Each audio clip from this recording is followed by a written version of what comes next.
सुदर्शन, शक्ति तो शक्ति होती है, वो साकार भी होती है, निराकार भी होती है, पर तुम्हें बड़ी सतर्कता के साथ भगवान शिव की बाहों से शक्ति के कई भाग करने हैं।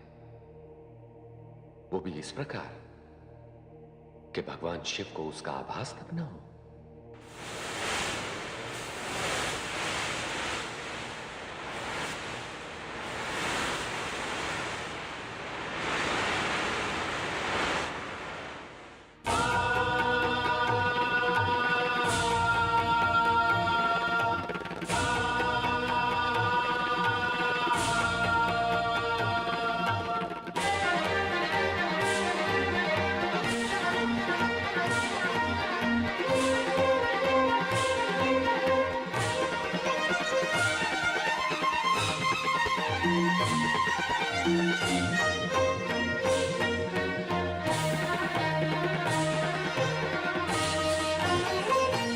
सारी पृथ्वी पे डोले महाकाल जब,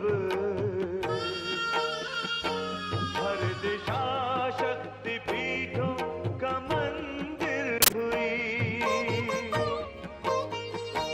अंग जो भी गिरा भूमि पर जिस जगह, अंग जो भी गिरा भूमि पर जिस जगह, उस जगह शिव प्रिया की समाधि बनी।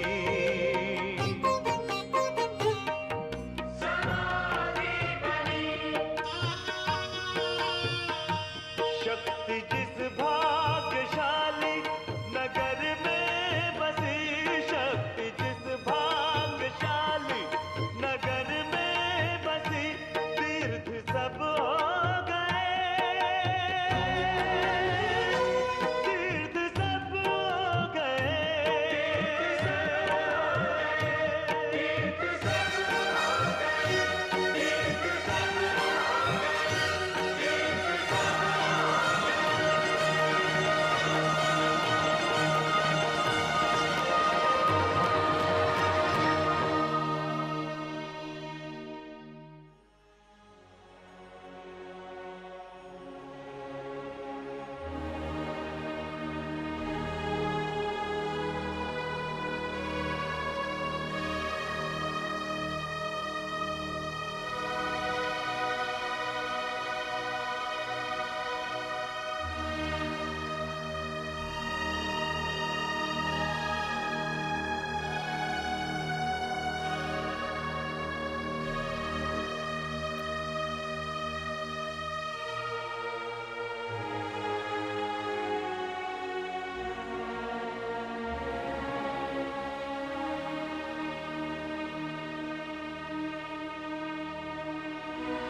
आपने जो सुख दिया है मुझे, जो सम्मान मुझे मिला है, जो संसार आपने दिया है, वो मेरी दृष्टि में सबसे श्रेष्ठ है, सबसे ऊंचा है। आप सर्वश्रेष्ठ हैं। आप मेरे सर्वस्व हैं, मेरे ध्यान का केंद्र हैं। बस मैं तो केवल इतना ही जानती हूँ स्वामी, और कुछ नहीं स्वामी, और कुछ नहीं। आपसे अलग रहना मेरे लिए संभव नहीं है। हे कैलाशपति, वहां जाकर मैं आपको बुलवा लूंगी या स्वयं लौट आऊंगी।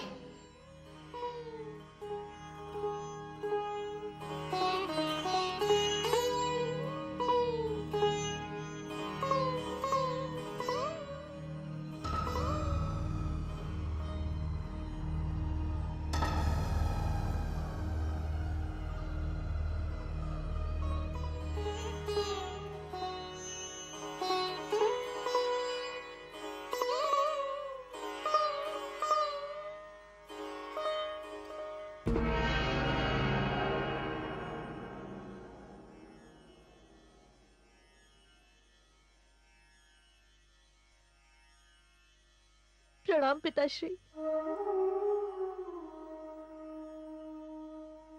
आपने तो मुझे आश्वासन दिया था और उन्हें भी आश्वासन दिया था, तो फिर ये सब क्या हो गया? पुत्रवधू, इस संसार में सबको कर्मफल भोगने पड़ते हैं। तुमने सत्य कहा। अभी तो दक्ष की आयु शेष है, उसे अपने अहंकार का दंड मिल चुका है, किंतु अब उसका वो पुराना मुख उसे वापस नहीं मिल सकता, क्योंकि उसका मुख तो शरीर से अलग होकर। तो क्या उनके प्राण कभी वापस नहीं आएंगे? दक्ष के प्राणों की लौ देवाधिदेव भगवान शिव की मुट्ठी में बंद है पुत्रवधू। किंतु किंतु भगवान शिव तो। नहीं पुत्रवधू, तुम जाओ, दक्ष के शव के पास प्रतीक्षा करो। मैं त्रिलोकीनाथ भगवान विष्णु को लेकर देवाधिदेव भगवान शिव के पास जाता हूं।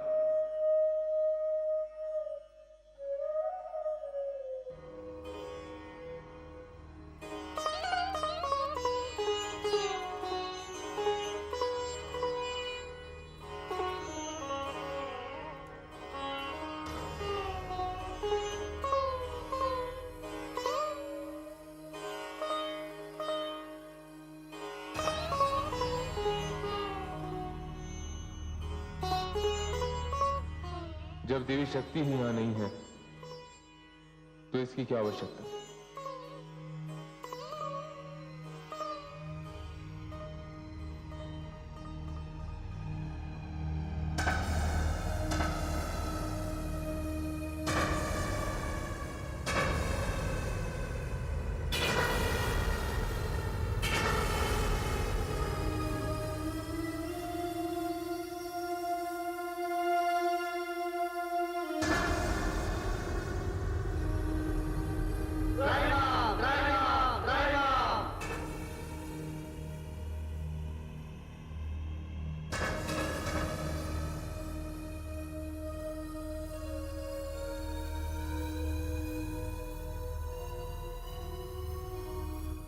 हे देवाधिदेव, जिस मनस्थिति में आप हैं, मैं साहस नहीं कर पा रहा हूं कि अपने हृदय की बात आपसे कह सकूं। हे आदि प्रजापति, होनी होकर रही, और आपका यहां पधारना भी उसी होनी का एक अंग है। लोग मुझे मंगल कारक कहते हैं, किंतु पीड़ा के इन क्षणों में मैं किसी के हृदय की बात ना सुनूं, ऐसा हो नहीं सकता। हे ब्रह्मा जी, आपके मन में जो कुछ है आप निसंकोच कहिए।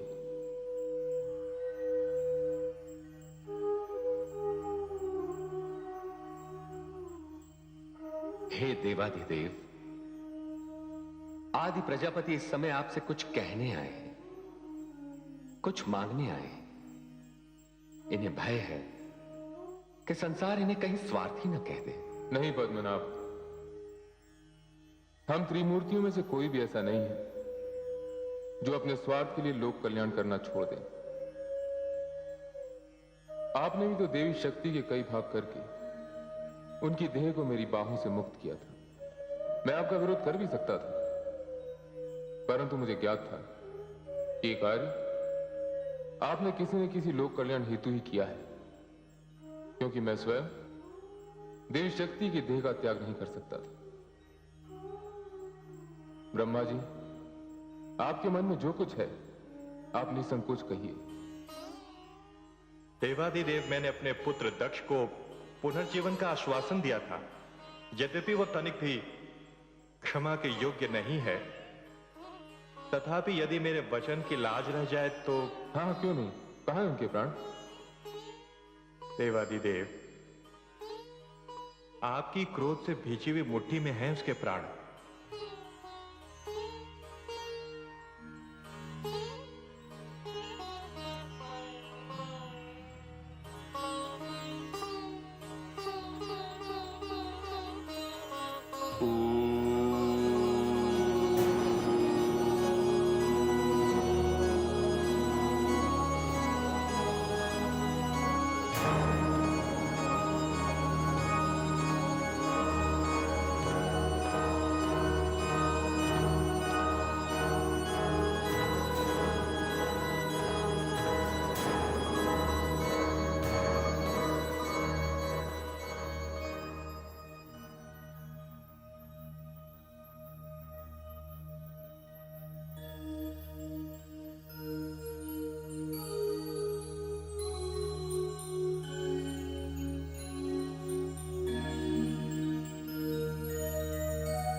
हे देवी परमेश्वरी, पति पत्नी के इस आत्मीय संबंध ने सारी सृष्टि को चकित कर दिया है। संसार के प्रत्येक नर और नारी के लिए यह संबंध प्रेरणादायी है, मार्गदर्शन करने वाला है। किंतु हे देवी परमेश्वरी, क्या भगवान शिव अब इसी प्रकार समस्त लोकों का भ्रमण करते रहेंगे? शिव तो मंगल मूर्ति हैं। यदि वे कैलाश ना लौटे तो सारा मंगल कार्य ही बंद हो जाएगा। नहीं देवी, ऐसा नहीं होगा। हमारी गौरी बहुत ही शीघ्र गिरिराज हिमाचल के घर जन्म लेने वाली है। क्यों है देवी महाकाली? आपने सत्य कहा परमेश्वरी। भगवान शिव और गौरी दोनों गिरिराज हिमाचल और उनकी पत्नी देवी मैना को, देवी गौरी को उनकी कोख से जन्म लेने का वरदान दे चुके हैं। हे देवी परमेश्वरी, आपकी लीला अपरंपार है।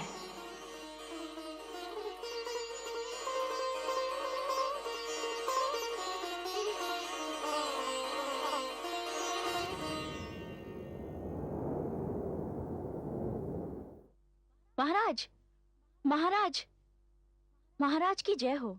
दासी, सब कुशल तो है? सब कुशल है महाराज, बधाई हो। महारानी मैना ने कन्या रत्न को जन्म दिया है। क्या? बधाई हो महाराज, बधाई हो। दासी, किंतु दाई माँ ने तो कहा था कि संतान के जन्म लेने में पूरा एक दिन और पूरी एक रात्रि का विलंब है। परंतु महाराज, चंद्रमा स्वयं आपकी गोद में आने को व्याकुल था। वो एक दिन पहले ही धरती पर उतर आया। हम अति प्रसन्न हुए। महामंत्री, दासी का आंचल मोतियों से भरवा दीजिए। महाराज की जय हो। दासी, महारानी से कहिएगा कि हम शीघ्र ही कक्ष में उपस्थित होंगे। जो आज्ञा महाराज। महामंत्री, पूरे नगर में मोतियों की वर्षा करवा दीजिए, क्योंकि ये हमारे जीवन का सबसे अधिक सुखद क्षण है। कन्या रत्न के लिए हमने भगवान शिव तथा माता सती से प्रार्थना की थी। ये संतान उन्हीं का वरदान है। ये बड़े ही हर्ष और प्रसन्नता का समाचार है कि देवी शक्ति ने गिरिराज हिमाचल के यहाँ जन्म लिया है। हम सब वहां वेश बदलकर उनके दर्शनों को जाएंगे।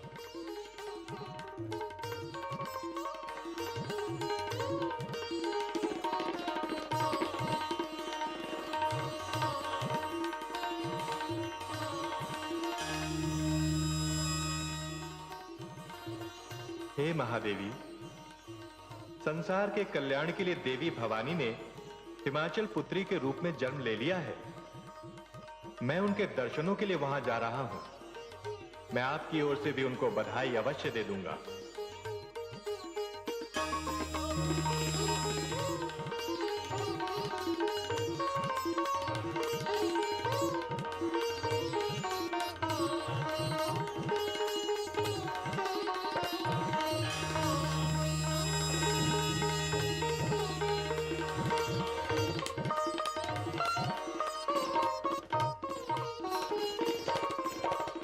हे देवी लक्ष्मी, भगवान शिव को उनकी समाधि से लौटा लाने वाली देवी भवानी का अवतार हो गया है। मैं भी उस दिव्य मूर्ति के दर्शन करके आता हूं।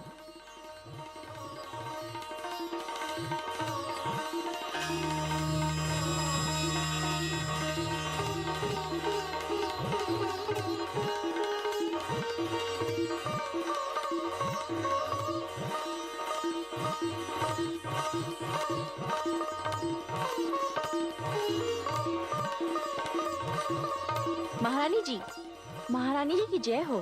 महाराज पधार रहे हैं।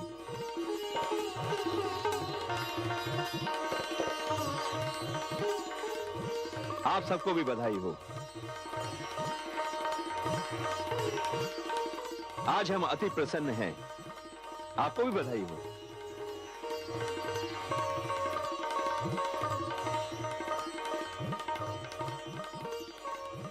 बधाई हो महारानी, बहुत बहुत बधाई हो। आपको भी बधाई हो महाराज। अच्छा, तो ये है शरद ऋतु का चंद्रमा। महारानी, अपनी इस चंद्रमा के समान पुत्री के दर्शन करके मैं तो धन्य हो गया। आपने भगवान शिव तथा माता सती से सती जैसी कन्या मांगी थी ना? जी महाराज। नारायण नारायण। देवर्षि नारद,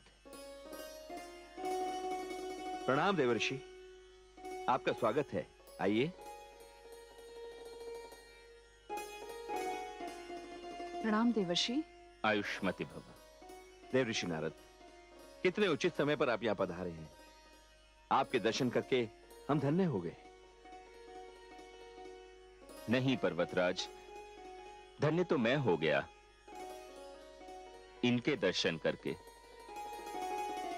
पर्वत पुत्री पार्वती सौभाग्य का संपूर्ण संसार लेकर आपके घर में अवतरित हुई है।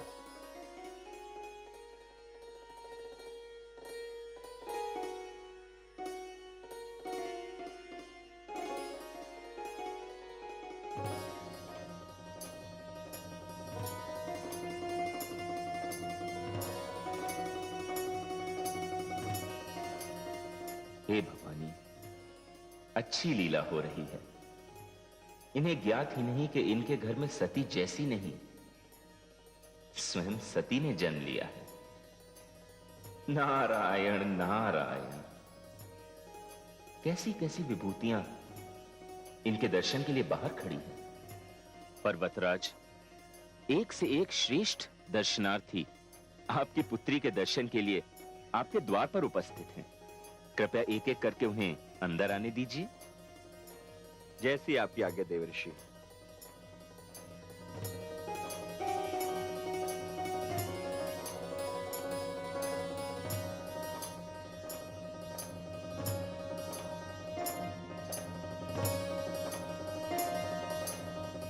प्रणाम ऋषिवर। आयुष्मान भवा। आपका स्वागत है, आइए।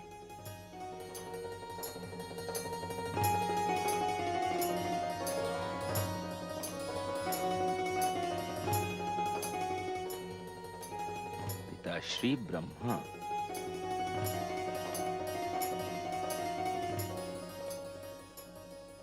अभिनंदन पर्वत पुत्री।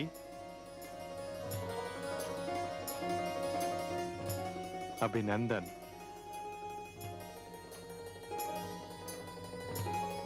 आज्ञा दे महाराज। जैसे आपकी इच्छा, चलिए।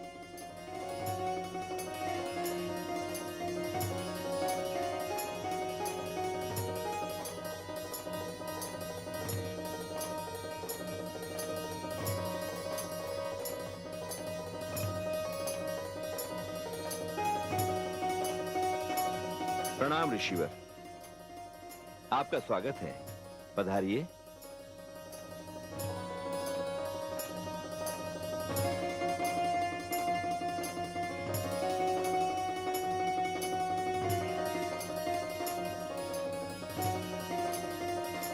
नारायण। प्रणाम देवी।